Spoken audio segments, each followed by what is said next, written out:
Hi friends, நம்மளுடைய எதிர்காலத்தை குறித்து நிறைய டைம் நம்ம பயப்படுவோம். நம்ம எதிர்காலம் எப்படி இருக்குமோ அப்படின்னு சொல்லி ஒரு கவலை வர இருக்கும்.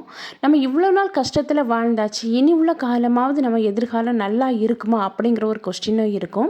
இன்னொன்று என்னென்னா, நம்ம வாழ்க்கை தான் இப்படி ஆயிடுச்சு, நம்ம பிள்ளைங்களாவது நல்லா இருக்கணும் அப்படின்னு சொல்லி ஒரு குழப்பமும் இருக்கும். இப்படிப்பட்ட உங்களுக்கெல்லாம் உங்கள் எதிர்காலம் நல்லா இருக்கணும்னா, சிறப்பாக அமைன்னா இந்த பழக்கம் இருந்தாலே போதுங்க. உங்கள் எதிர்காலம் ரொம்ப சூப்பராகவே இருக்கும். நீங்கள் நினச்சது மாதிரி உங்கள் எதிர்காலம் வெற்றியாகவும் இருக்கும். உங்கள் குழந்தைங்க எதிர்காலமும் நல்ல முறையில் நடக்கிறதுக்கு இந்த பழக்கம் இருந்தாலே போதும். இது உங்களுக்கு வாழ்க்கையில் பயனுள்ள வீடியோவாக இருக்கும். அதனால் லாஸ்ட் வர ஸ்கிப் பண்ணாமல் பாருங்கள். இது உங்களுக்கு ரொம்ப பிரயோஜனமான வீடியோ. வாங்க இப்போ வீடியோக்குள்ளே நம்ம போகலாம். இப்போ நம்ம எதிர்காலம் நல்லா இருக்கணும் அப்படின்னா, முதல்ல நம்ம குழந்தைங்க எதிர்காலம் நல்லா இருக்கணும்னா என்ன பண்ணணும்னா, சின்ன வயசுலேயே நம்ம படிக்கிற படிப்பு, நம்ம பழகிற பழக்க வழக்கம் எல்லாமே நம்ம எவ்வளோ பெருசானாலும் அது நம்ம கூடவே வரும். அந்த பழக்க வழக்கம், ஒரு பழக்கத்தை நம்ம கண்டினியூவாக பண்ணிக்கிட்டே இருந்தோம்னா அதை மாற்றுறதுக்கு கொஞ்சம் கஷ்டம். அதனால நம்ம இதெல்லாம் நம்ம படிக்கிற படிப்பும் பழக்க வழக்கமும் கூடவே வரும். அந்த பழக்க வழக்கத்தை எப்படி நம்ம கொண்டு வரணும், அதாவது எதிர்காலம் நல்ல செழிப்பாக வளரணும்னா இதெல்லாம் ட்ரை பண்ணணும் அப்படின்னா, முதல்ல நம்ம பிறரை குறை சொல்லக்கூடாது.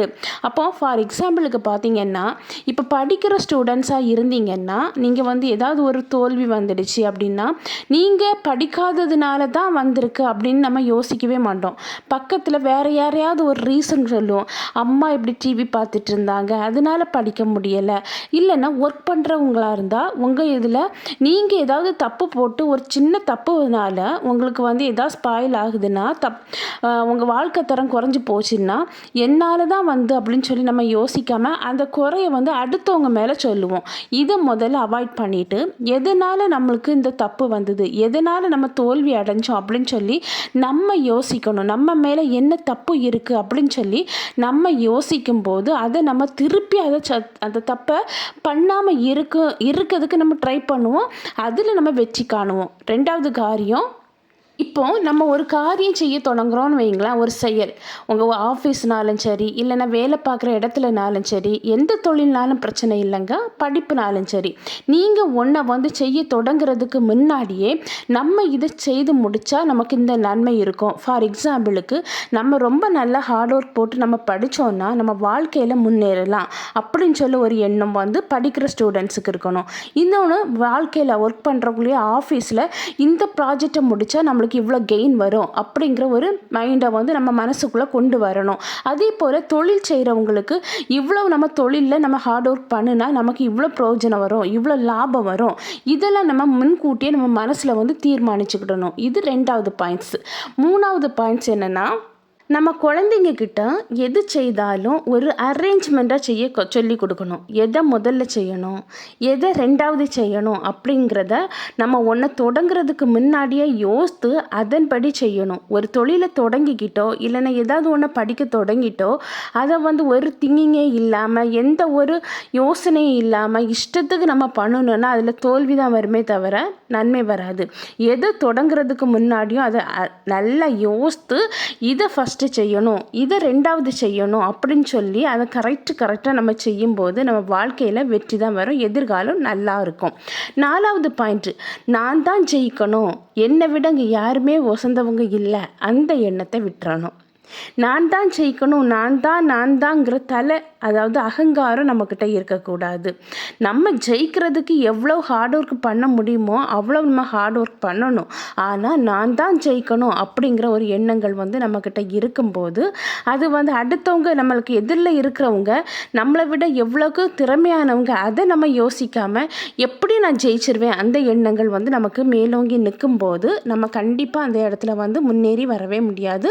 அதனால நம்மக்கிட்ட ஒருத்தங்க போட்டி போட வராங்க, இல்லைன்னா ஒரு தொழிலில் நம்மளுக்கு ஒரு போட்டி இருக்குது அப்படின்னா, அந்த ஆப்போசிட் பர்சன் எப்படி இருக்காங்க, அவங்க எந்த இதில் அவங்க நம்மளை வின் பண்ண பார்க்குறாங்க, அதை யோசித்து அதுக்கேற்றவாறு நம்ம செயல் பண்ணணும். அஞ்சாவது பாயிண்ட்ஸ், இது பெரியவங்க, சின்ன சின்ன குழந்தைங்க எல்லார்த்திட்டையும் இருக்கிற ஒரு சிந்தனைன்னே சொல்லுவேன். என்னென்னா, என்னை யாரும் புரிஞ்சுக்கல அப்படிங்கிற ஒரு வரும். நான் எல்லாத்துக்கும் என்னெல்லாமோ பண்ணுறேன், ஆனால் என்னை உண்மையாக புரிஞ்சுக்க யாருமே இல்லை அப்படின்னு சொல்லி நம்ம புலம்புவோம். முதல்ல நம்மளை புரிஞ்சுக்கணும். அதை தான் சொல்லுவேன். ஏன்னா நம்ம அடுத்தவங்க நம்மளை புரிஞ்சுக்கலை நம்ம ஃபீல் பண்ணுறோம். முதல்ல நம்மளை புரிஞ்சுக்கோமா, அதை யோசித்து பாருங்க. 2வது பார்த்தீங்கன்னா, அடுத்தவங்க நிலைமையை நம்ம புரிஞ்சுருக்கோமா. இப்போ ஒருத்தங்க உங்கள்கிட்ட ஏதாவது ஒன்று சொன்னாங்கன்னா, நான் சொன்னது தான் கரெக்ட் அப்படின்னு சொல்லி நம்ம நிலைமையிலேருந்து நம்ம யோசிப்போம். அவங்க நிலைமையிலேருந்து நம்ம யோசிக்க மாட்டோம். அவங்க நிலைமையிலேருந்து நம்ம யோசிக்கும் போது அவங்க எந்த நிலைமையில் இருந்து அந்த வார்த்தைகளை நமக்கு சொல்லியிருக்காங்கங்கிறது நமக்கு புரிய வரும். அதனால அடுத்தவங்க நம்மளை புரிஞ்சிக்கலை, அடுத்தவங்க எனக்கு இதை பண்ணலை அப்படின்னு சொல்லி நம்ம அதை பண்ணாமல் நம்ம என்ன பண்ணுனா நம்ம இந்த எதிர்காலத்தில் முன்னேறலாம், அதை தான் யோசிக்கணுமே தவிர அடுத்தவங்க என்ன புரிஞ்சிக்கலை, என்னை யாரும் புரிஞ்சிக்க யாருமே இல்லை அப்படின்னு சொல்லி புலம்பதை விட்டுட்டு நம்மளே புரிஞ்சுக்கணும். அடுத்தவங்க ஏதாவது ஒன்று அவங்ககிட்ட சொன்னாங்கன்னா அவங்க என்ன நிலைமையில இருக்காங்க அதையும் நம்ம புரிஞ்சுக்கிட்டோன்னா அதுக்கேற்றவாறு நம்ம வாழ்க்கை தரத்தை முன்னேற்றி கொண்டு போகலாம். அடுத்தது பார்த்திங்கன்னா, நம்ம சின்ன பிள்ளைங்கிட்ட என்ன சொல்லுவோன்னா, நீ தாண்டா பெஸ்ட்டாக இருக்கணும், எல்லா காரியத்துலேயும் நீ தான் பெஸ்ட்டாக இருக்கணும் அப்படின்னு சொல்லுவோம். அப்படி சொல்லக்கூடாது. நீ தான் பெஸ்ட்டாக இருக்கணும்னு நம்ம சொன்னோன்னா, எல்லாத்தையும் விட நான் தான் முதல்ல வரணும் அப்படின்னு சொல்லிட்டு பிள்ளை என்ன பண்ணுவாங்கன்னா, மற்ற பிள்ளைங்க கூட சேர மாட்டாங்க, தனியாக இருப்பாங்க. நான் தான் எல்லாத்துலேயும் பெஸ்ட்டாக வருவேன், என்ன மிஞ்ச யாருமே இல்லை அப்படிங்கிற ஒரு சிந்தனைகள் மேலோங்கும். அதை வராமல் பார்க்கணும். அதே போல் நம்ம டீம் ஒர்க்காக எல்லாத்துட்டையும் சேர்ந்து ஒர்க் பண்ணதுக்கு அவங்கள கற்றுக் கொடுக்கணும். ஏன்னா தனிமையாக இருக்க விடக்கூடாது. எல்லாத்துக்கும் மனசை அவங்க புரிஞ்சு நல்ல ஒரு குழந்தைய வாழ நம்ம ஹெல்ப் பண்ணணும். அதே போல் ஒரு பண வசதி வந்துடுச்சுன்னு வைங்களேன், அதை கண்ட மட்டுக்கும் நம்ம செலவு பண்ணுவோங்க. ஆடம்பர செலவு, அதாவது ஒரு பணம் நம்ம கையில் வருதுன்னா அது எவ்வளோ ஹார்ட் ஒர்க் பண்ணினால அந்த பணம் வருது அப்படின்னு சொல்லி நம்ம பிள்ளைங்களுக்கும் தெரியணும், நமக்கும் தெரியணும். ஏன்னா பணம் இருக்குது அப்படிங்கிறதுக்காக நம்ம எல்லாமே செலவழித்தோன்னா பணம் ஒரு சில டைம் எல்லாத்துட்டும் எல்லா நேரமும் ஒரே மாதிரி இருக்காதுங்க. திடீர்னு அந்த பண வசதி கம்மியாகும். அப்போ ரொம்ப நம்ம ஃபீல் பண்ணுவோம். அதனால சேவிங் மென்டாலிட்டியை கொண்டு வரணும். எதிர்காலத்துக்கு நம்மளுக்கு என்னென்ன சேவ் பண்ணணுமோ அதை சேவ் பண்ணி சொல்லி கொடுக்கும்போது பிள்ளைங்க எதிர்காலம் ரொம்பவே நல்லா இருக்கும். அதே போல் தன்னைத்தானே செதுக்கிக் கொள்ளணும், அந்த பழக்கம் வரணும். ஏன்னா உடல், ஆன்மா, மூளை, மனசு இந்த 3மே நல்ல ஒர்க் பண்ண அளவுக்கு நம்ம அதை கொண்டு வரணும். உடல் ஆரோக்கியமாக இருந்தால் தான் நம்ம வாழ்க்கையில் முன்னேற முடியும்.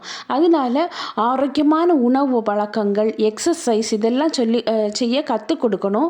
இன்னொன்று, ஆன்மா நல்லா இருக்கணும்னா தியானம் பண்ண கற்றுக் கொடுக்கணும். நீங்கள் எந்த இதுலேயும் பாருங்கள், ஏதாவது ஒரு கடவுளை நீங்கள் வணங்குவீங்க, அதில் ஆன்மா அந்த தியானத்துக்கு ஒரு முக்கியத்துவம் கொடுக்கணும். அதாவது மூளையை நல்லா வரணும், லேர்ன் பண்ணது அப்பப்போ கவனிக்கிற ஒரு கெப்பாசிட்டி அவங்கக்கிட்ட கொண்டு வரணும். மனசு, ரிலேஷன்ஷிப், உறவுமுறைகள்கிட்ட எப்படி அன்பாக பழகணும் அப்படின்னு சொல்லி கொடுக்கணும். இப்படி நம்ம சொல்லி கொடுக்கும்போது அவங்கக்கிட்ட ஒரு நல்ல பழக்க வழக்கங்கள் வரும்.